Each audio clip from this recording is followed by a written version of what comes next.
I welcome you all here in Malaybalay City, the Archdiocese of San Francisco Filipino Ministry. Ato silang bakbakan. Klamas.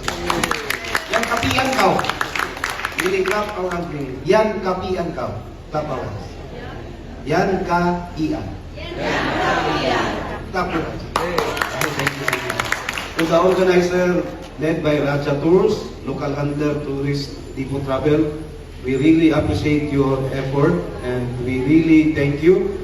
Words are not enough that Bukidnon or Malaybalay is one of the destination for the Philippine Pilgrimage 2026. Every tourist that we have is also an opportunity for every family here in Malaybalay. We know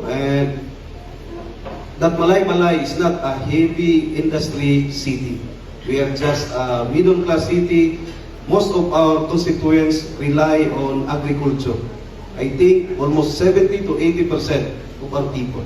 As the city mayor, I really care our people, and I have hopes and high dream for our constituents. So every tourist that we have and that would arrive would mean also to us a lot. So thank you everyone. I will not take much of your time. And I hope that this pilgrimage of yours will be a regular event in our city. And I thank that. Thank you. This morning I have a breakfast meeting with the Bishop of the Diocese of Malaybalay. I make it sure that every month I have to see him for guidance.